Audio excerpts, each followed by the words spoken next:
Airbnb is a website company, and I think a lot of people forget that. It's just a company and it's just a website. It's not about sharing or caring.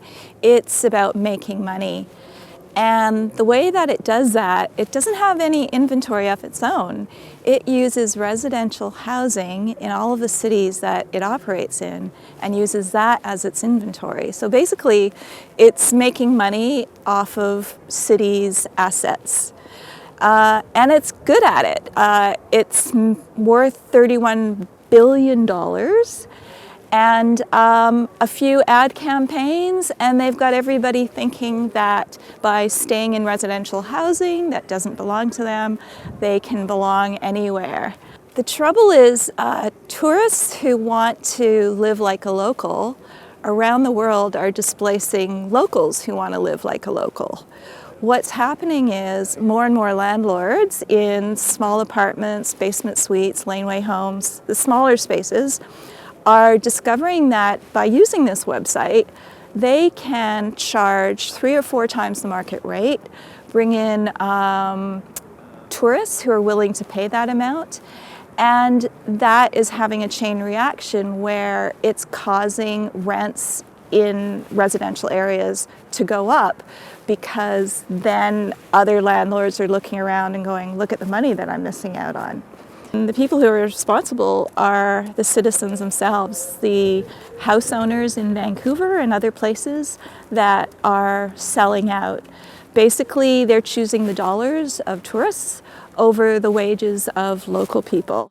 What's the solution? For me, I continue to be optimistic about our city council and policymakers. 4 years ago, I sat down with a councillor and Jeff Meggs, and I felt heard. And he took my concerns to City Council, and they drafted up some actions for staff. Staff came back with a report, and City Council drafted up some bylaw updates, which were just passed. Other cities, older cities, wiser cities are coming down hard against operations like Airbnb in different ways, such as Berlin. Vancouver, I don't know. What they've done now with the updated bylaws is in a house owner can offer a room or two. And what I really appreciated about the updated bylaws is that you can't do it in a secondary suite, you can't do it in a laneway house unless that is your primary residence, and you cannot do it in a rental or a condo building unless you have the permission of the people who operate the building.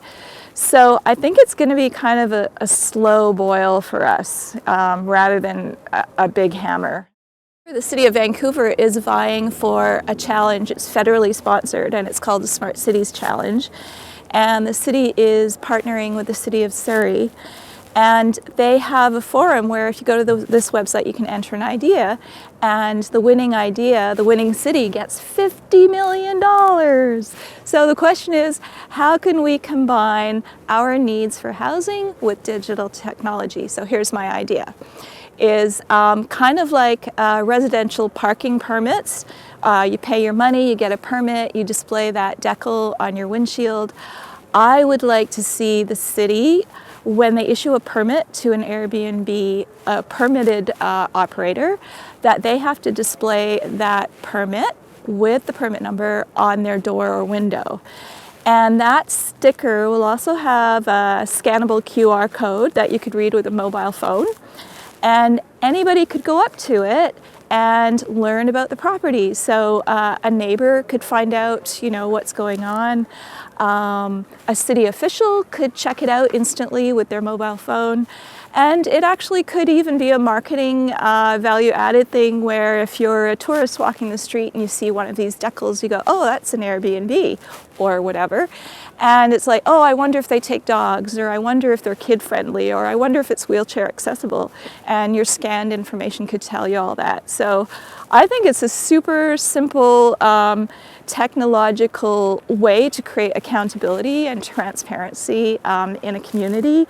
And I think it's something we could start in Vancouver, and it could happen around the world, anywhere where Airbnb is infesting neighborhoods. us neighbors are going to have the expectation that these operators start behaving like a business. Traditionally, they've been able to hide behind the Airbnb and other website interfaces. So we don't know their locations, their addresses, we don't know who they are, and we don't know who's coming and going through our neighborhoods. So like any other business, a shoe store or a hair salon, we want to be able to walk up to that business and say, "Hi, who are you? And what kind of business you're running here, who are your customers, and where are they coming from?" Because especially in our shared rental and condo buildings, I mean, this is where operations like Airbnb impact us the most, is people are coming into our buildings. They're using our elevators, they're using our laundry rooms. We don't know who these people are. They're being given keys to our buildings, and it's really, really harmful. So what I'm hoping for is, with the new bylaws, the new permit numbers, these operators are going to be more accountable, not just to the city, but to us neighbors as well.